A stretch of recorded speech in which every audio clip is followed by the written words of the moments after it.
thank you very much. I guess I can reference to that and also to the previous talk at the beginning of the day. I think that data or the data collection is one of the biggest bottlenecks that we're having right now in the development of autonomous vehicles. And today I want to talk about if we are not capable of collecting all these data points, how can we systematically close these data gaps?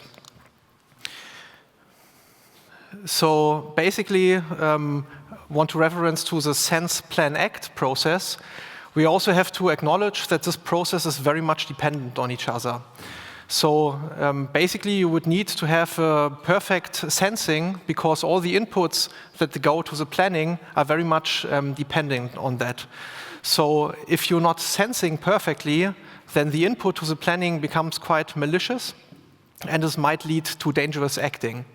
So also looking at safety drivers, the DMV, so in America, if you want to deploy autonomous vehicles, you have to report on every disengagement. So when the safety driver has to take over.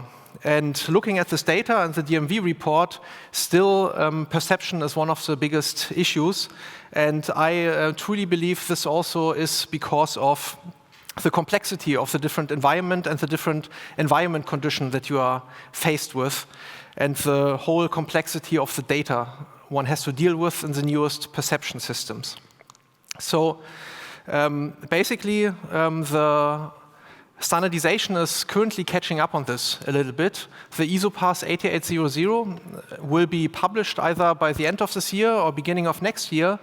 And this standard is talking about how to bring AI into an autonomous vehicle or into a road vehicle. And bringing AI into a vehicle is pretty much complex because other to the standards of the 26262, where we are dealing with a system that we can decompose into smaller parts, test each of these parts and make a safety argument and then claim that the vehicle is safe, we have quite a problem when we are thinking about AI. Because independent on how you are decoupling your system and decomposing it, in the end you will end up with a component that is an AI that is pretty much inexplainable and pretty much complex to make a safety argument for. Because it is quite complicated to derive the safety requirements from the system view. Also, we are dealing with a statistical system, so the evaluation gets pretty much complicated. And also the data, what data to collect and how you're even capable of collecting all these data creates a very, very new challenge.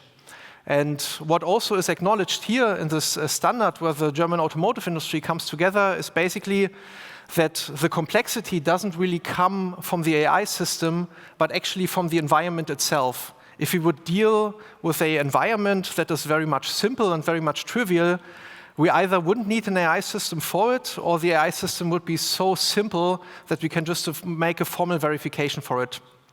So also one definition that has come up over the past years, and I guess everybody's aware of it, is the operational design domain, where we are trying to systemize the environment itself and describe different environment parameters, how we can think about the operational design domain. And now, coming to the point that we are having challenged to decompose the AI component, this will be solved with actually decomposing the environment itself that the AI system has to deal with. And this makes it so much easier to also derive the system requirements, because here we can just look at different environment parameters where the system has to work under. We can evaluate the AI system basically also just with the data that we can split and evaluate it on these separate data splits. So looking at the environment a bit more differently and also taking in some other definition that I saw very much in the beginning of the year when I was in America. Here nobody really talked about the operational design domain. They also talked about this, but they used a quite simpler term, the long tail. Everybody was talking about how can we actually chase the long tail. And what the long tail is teaching us, so what we are seeing here, this distribution in orange, is the long tail. And what we are seeing on the left side is basically that there's a huge amount of common scenes. You can just imagine a sunshine on a highway that is pretty much easy to collect. There are no rare objects on it. You can just drive through it. This is pretty much easy to collect, but what the long tail also teaches us, the more we go to the right, there's actually an infinite amount of infinitely rare situations that we have to take care of. And to give one approach to think about this long tail, and also using the knowledges of the operational design domain that is very much systemized, here is basically what a perception system is dealing with, and that gets rarer and rarer. Namely, the more you go to the right, you're not only seeing sun on a highway, but you're also seeing different environment parameters. This might be possible to collect, but rain is not rain for everyone. It really depends on the sensor setup, and there are also different intensity levels of rain. So basically there's some low intensity, mid intensity, high intensity. There even is some Sahara rain where you have some sandcorns inside, and the rain itself, looking just at one environment parameter, becomes actually an infinite spectrum one has to deal with that gets more and more difficult to collect the more you go to the right of the long tail. And then the next challenge is when these environment parameters are basically combining with each other. So we are seeing then here in this example just some sun flare effects on rain. And now we learned already, let's just think about it in the easy and most trivial terms of low intensity, mid intensity, and high intensity. Here we do not have to just deal with 2 environment parameters, but actually with 9, because the low intensity combines with the low intensity, with the mid intensity, so we have a quadratic growth. And then we are also learning that this is actually a continuous spectrum of different things that have a quadratic growth. So we have a lot of these different scenarios that have to be dealt with. Collecting all of these in a fleet is pretty much impossible, but you have to take care that you are basically equipped to deal with each of them, because they could all spontaneously appear for an autonomous vehicle. The more you go to the right, there are also some rare objects that you might have to deal with that are also going more and more in the direction of these black swan events that are basically even difficult to specify what one means with it, because it's basically everything you cannot really specify and you didn't really thought about.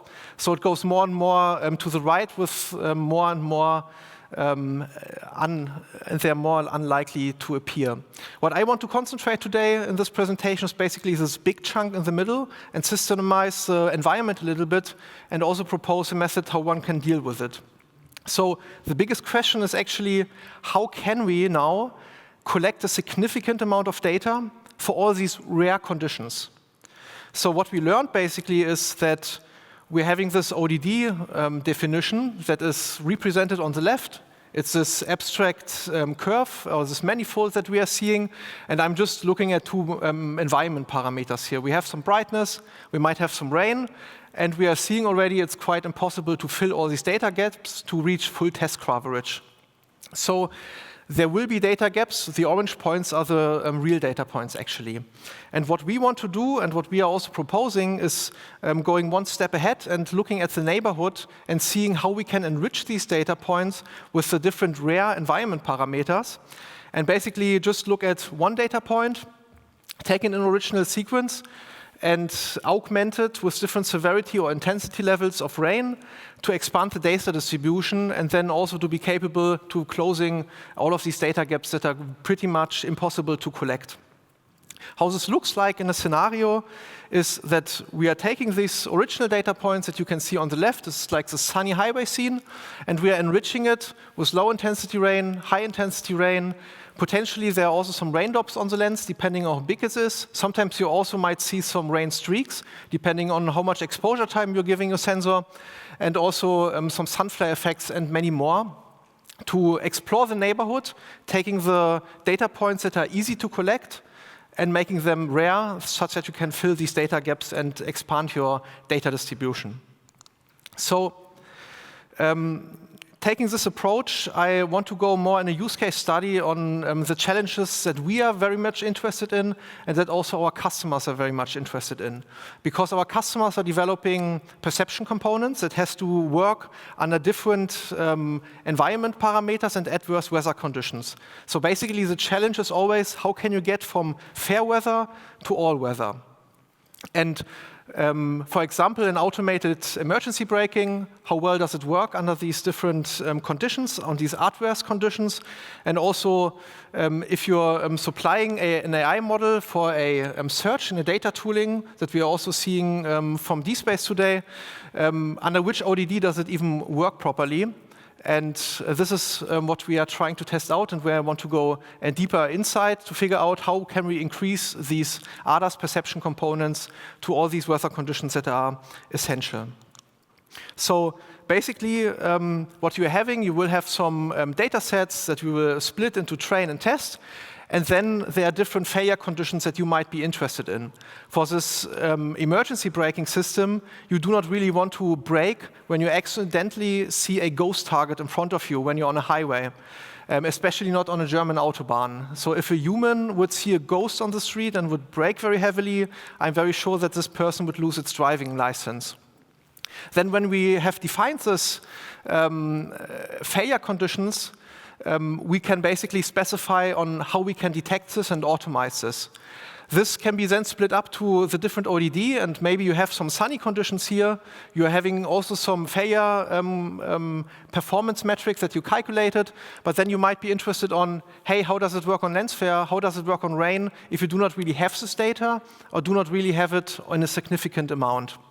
So what we are then doing is taking our augmentations, and here in red, I just want to show like how the sunflare effect might affect a perception component that these ghost targets are seen, that might lead, if you're solely relying on the perception component, might lead to braking because of these ghost targets. And also here, and excuse me for the color of the bounding box, but we are also seeing like a person as a ghost target here on the left that is just randomly appearing when this car is going on. There are also some ghost targets. I just put it on slow-mo when we are adding our rain effects on it. So using these augmentations might be very beneficial to explore the neighborhood of the data points, but it always comes with a challenge, and it also hinges on a proof of validity. Because when we looked at these videos, it might look very much realistic, and also in simulations we can see it looks very realistic maybe, but this is just a very subjective metric. When a human is looking at it and saying, yes, this looks very good, but it doesn't tell you anything if also the perception component is looking at the right things, and also it captured the right data distribution. So a second part is a statistical proof. And here, I'm also very proud that the EasoPass 8800 is really much catching up on this, because here they are also proposing an approach on how you can test and measure the validity of the augmentations itself, or for the synthetic data itself. And what they are proposing is basically that you are taking different models, but not your perception component. These models are just there to prove the validity of the augmented or synthetic data itself. You're taking like a different data split of all real data, all augmented data, and everything in between. It is also recommended to take different model architectures and also different training parameters. And then in these models, you're basically feeding in real data that is ODD specific, and you're also feeding in these augmented data. For example, you are adding this clean data, and you're adding some proxy data on it. And then in the end, you want to know how close are these data points or these data sets to each other. Are they really capturing the reality? And what is proposed in the EasoPass 8800 is that you should calculate a correlation of the performance of the proxy data and the performance of the real data to reach a point where you can prove that it's very much pretty close to reality, and can then basically test on the synthetic data and have a statistical confidence on how well you would perform on real data. We also did this for our lighting effects, and we came to very, very good results, pretty much close to 1. That is what you need when you go on the correlation side. But here I would also ask the question of how were we really able to reach this, and why were we not able to reach just like this very scattered point cloud that is not really correlating at all. And thinking about this, we have to decompose the environment again. So we already decomposed it into different environment parameters, but all of these parameters, when you physically model them, they also consist of different building blocks that are important for this. Every rain looks different. Every rain looks different for every sensor setup, and even for the data set you might have collected. Just as an example, you might see some overcast in it. You might see some reflections on the road. You might see some blurriness, because depending on the exposure time, you see rain strokes, or on other exposure times, you see blurriness, or some spray from other vehicles. And what we are doing in the end is basically taking these different building blocks and are applying this on the original data point on the left, applying the desaturation, applying some overcast, some reflections, some spray and some blur, such that you end up with the augmented data point. And now we're having these different building blocks, and I want to tell you how we can get to this huge correlation that we are trying to achieve in order to get also good estimate on the real data and trying to approximate the real data distribution. So taking all these building blocks, we are basically applying different intensity levels on it, and we are varying the effect strength of all these building blocks for some effect X, some effect Y, but this is actually very much high dimensional, and are then taking them and are trying to approximate the real data distribution here that you are seeing by varying this effect strength, trying to capture the real data distribution of the sunflare effect, and are then going from this very low correlation to a very much high correlation and figuring out which of these building blocks are actually essential for the data set. So summarizing all of this, we are basically with our customers and also in this use case defining what kind of different failure conditions are important, trying to create and optimize our building blocks such that we can optimize this perception metric very well, to be able to either retrain the model, because performance increases always very well, or initiating a collection of new data points where you can targetedly, like basically virtually test, but then inform data campaigns where you have to collect and where you have to get new data, or using this as empirical evidence in the ESOPAS 8800. So summarizing all of this is we are creating context-aware augmentations that are based with physical models to fix this whole problem with the data gaps, and are also trying to measure the residual risk in scenarios you cannot really collect. And what I am here, and I'm also very happy that everybody is so collaborative, also coming to our booth, is I'm looking for partnerships, because I want to prove this validity of our methods for different data types and also for different data sets. And I'm very much looking for collaboration. So if you have data and want more data, I would be very much happy to talk.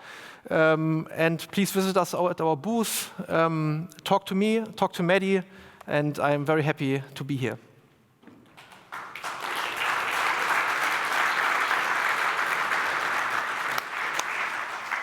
Thank you, Florens, for the presentation. And I think we have more than enough time for a few questions.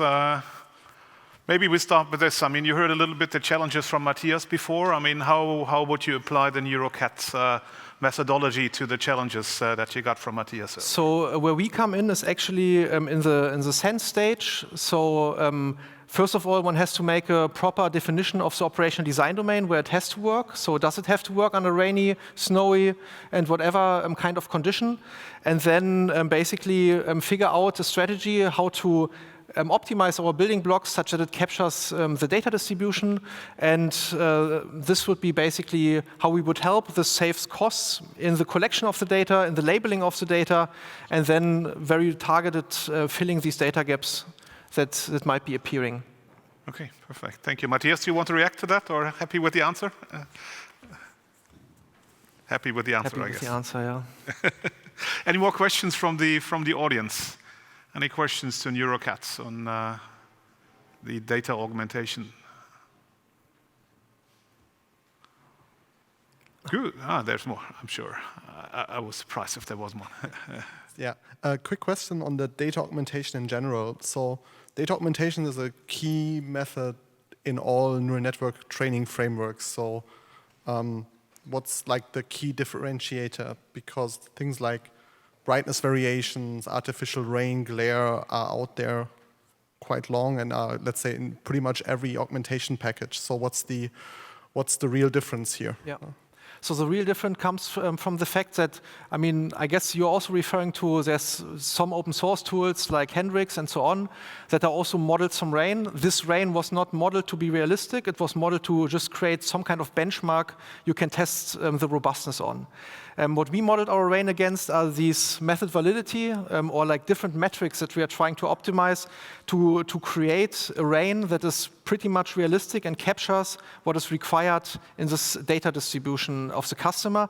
The other rain that is out there is basically just a researchy and a very genius and very good benchmark that you can use to test out different model architectures for the robustness of the system. Thank you. Any more from the audience? Maybe one more from me from out of personal interest. How would you combine the methods that you use with other things that we're seeing here around us in the exhibition to come to a sort of a complete verification, to complete validation type of setup? What's your, which ingredients would you add to that? So what one still needs is labeling that comes basically at the first time. Also, the more labels we are having, the better our augmentations can be. I mean, we are saving a lot of labeling because we can just multiply this data set that is labeled with the ODD. And then also afterwards, when the perception component works properly and detects every bounding box perfectly, then I believe also the simulation is a good way to go in this whole planning stage. And this can complement very much and very good the whole development chain. Thank you. More questions from the audience? If not, let's give Florens a hand. Thank you for your presentation.